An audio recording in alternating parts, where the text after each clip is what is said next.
Bon vendredi, bonne journée de congé, 24 juin, la Saint-Jean-Baptiste, la fête du Québec. Alors, je vous souhaite une belle journée de congé, mais on prend quand même notre petit déjeuner spirituel tous ensemble et on le commence avec M. Pierre Faubert et il est psychologue.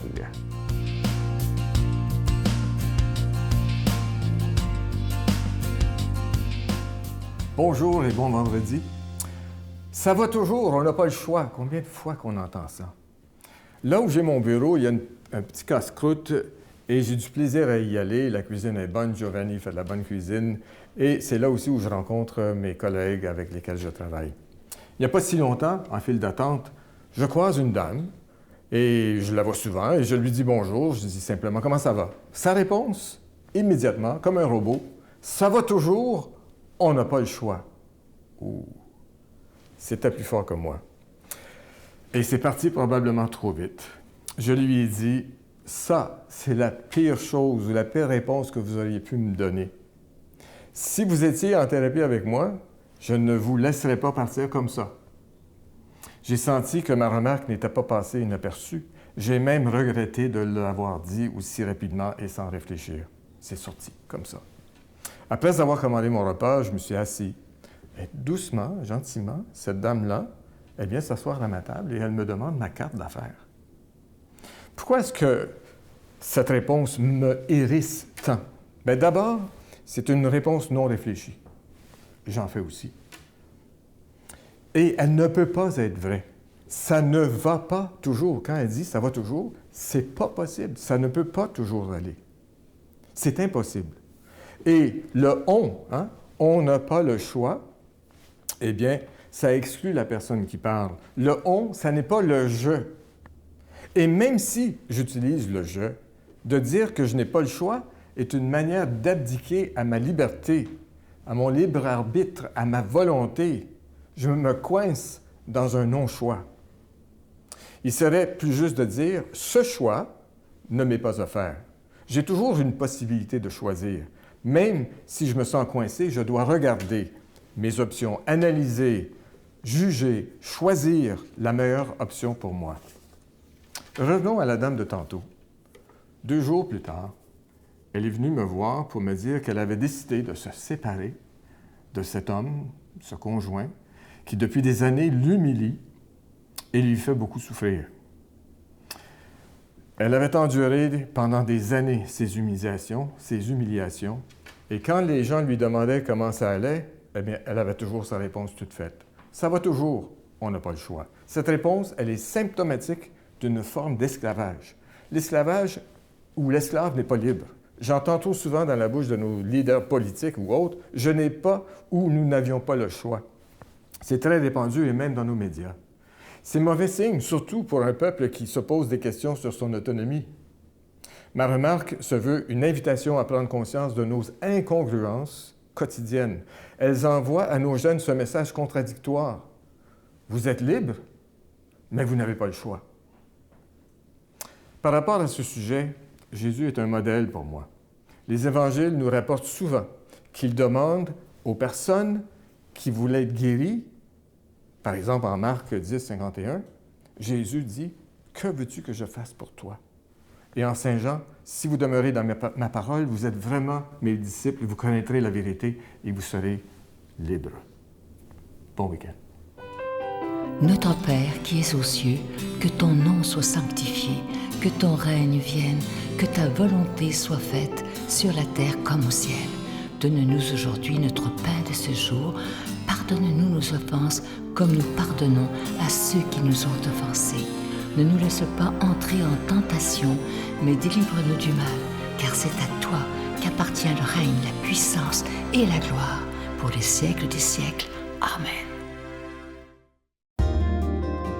La Victoire de l'amour vous invite à sa retraite spirituelle dans le centre du Québec les 7, 8 et 9 octobre 2016, sous le thème « Le nom de Dieu et miséricorde ».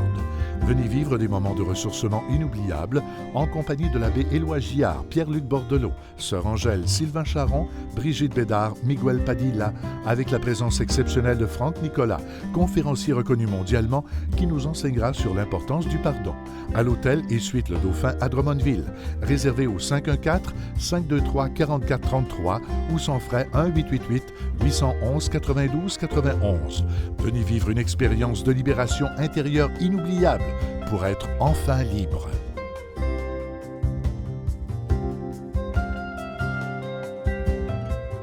Si vous saviez comment je suis toujours heureux de vous parler de cette belle croix, c'est une croix qu'on accroche au mur, évidemment, et elle est faite en bois avec le magnifique nom de Jésus. Et évidemment, cette croix, elle est déjà bénite. Et comme je vous disais, elle nous provient directement d'Italie. C'est avec un don de 25 $ et si vous en voulez deux, avec un don de 40 $. Il y a des gens déjà qui en ont commandé des dizaines pour donner autour d'eux, parce que c'est vrai que ça se donne vraiment bien, mais vraiment bien en cadeau, même à des enfants, des petits-enfants, des personnes âgées, peu importe. Moi, à la maison, j'en ai deux bien visibles, parce que je n'ai pas peur de montrer à quel point Jésus est important pour moi. Alors, je vous donne l'adresse en vous remerciant de tout cœur de votre don en ce mois de juin, parce que vous savez, si on vous demande des dons, c'est qu'on doit payer pour être à la télévision, que ce soit pour la production et la diffusion, évidemment. Mais ce qui est beau, c'est que depuis plus de 21 ans, des milliers de personnes se donnent la main et disent « ça vaut la peine qu'on aide la Victoire d'amour afin que la parole de Dieu soit annoncée ». Je vous donne l'adresse, la Victoire de l'amour, casier postal 120, succursale Boucherville à Boucherville, le J4B 5E6, je vous la redonne,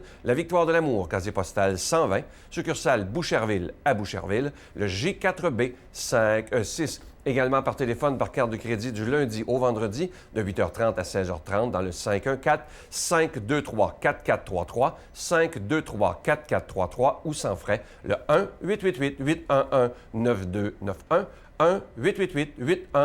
1-888-811-9291 et aussi sur notre site Internet, le www.lavictoiredelamour.org. Alors, regardez bien cette belle croix, elle est vraiment magnifique, elle est en bois et elle nous provient directement d'Italie. Merci de tout cœur de votre grande générosité.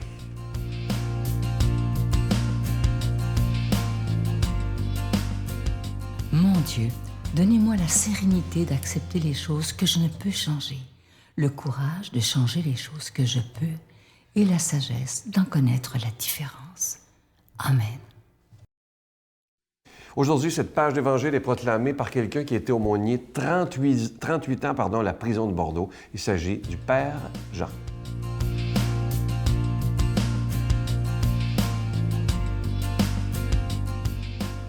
Bonjour. Aujourd'hui, la bonne nouvelle de Jésus nous est transmise par le Saint Luc. Quand arriva le moment où Élisabeth devait enfanter, elle mit au monde un fils.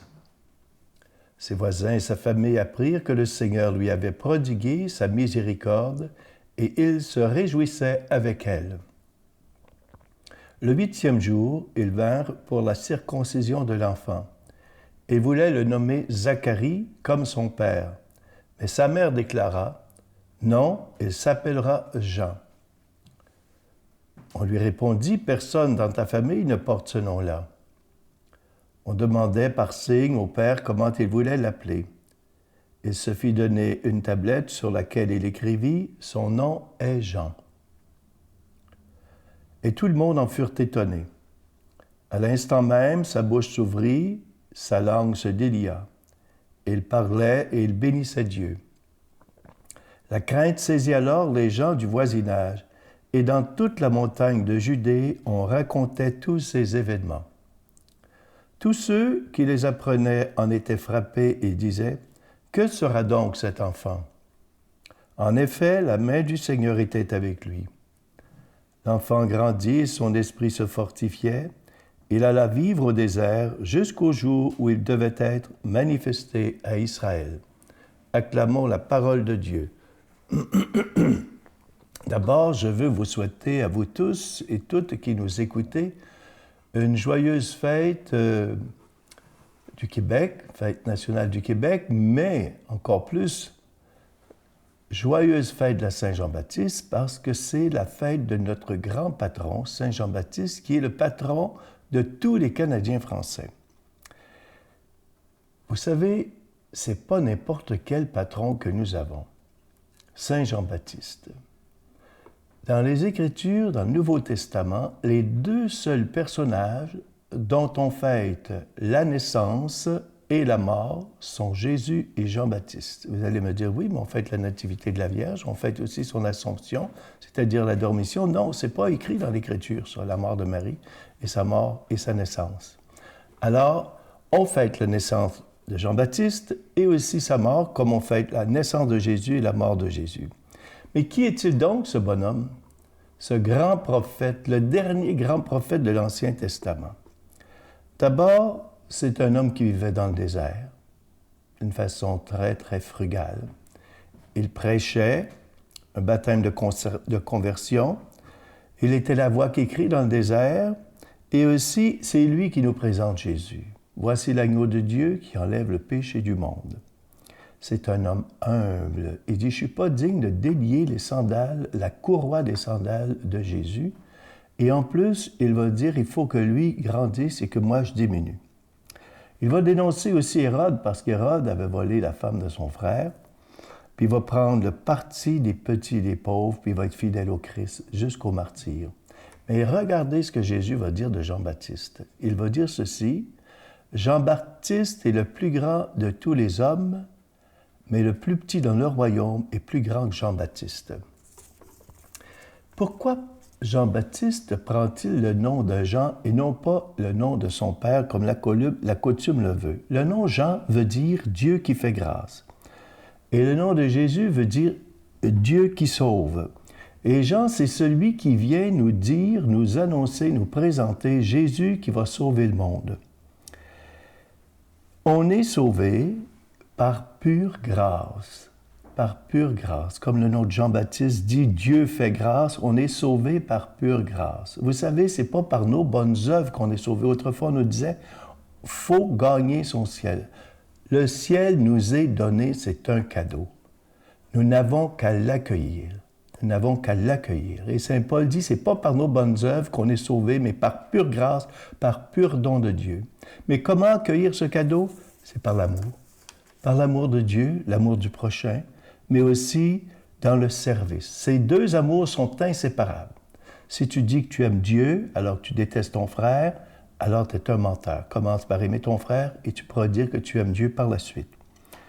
Nous sommes non pas sauvés par la souffrance du Christ, mais on est sauvés par l'amour du Christ. Vous savez, ce qui tenait le Christ crucifié sur la croix, c'est bien sûr ses clous, bien sûr, parce qu'il était homme à 100%, mais c'est l'amour qui le tenait crucifié à la croix. Parce qu'en mourant, il donne sa vie pour ceux et celles qu'il aime. Et tous et toutes, nous sommes aimés de Dieu. Nous sommes aussi invités, mes amis, à vivre cet amour, ce service, comme le Christ l'a vécu. À nous est demandé de pouvoir essayer de réaliser ce grand mystère du salut qui nous est donné en l'accueillant avec ses œuvres d'amour, ses œuvres de charité. Au nom du Père, du Fils et du Saint-Esprit. Amen. Je vous salue Marie, pleine de grâce. Le Seigneur est avec vous. Vous êtes bénie entre toutes les femmes, et Jésus, le fruit de vos entrailles, est béni. Sainte Marie, Mère de Dieu, priez pour nous pauvres pécheurs, maintenant et à l'heure de notre mort. Amen.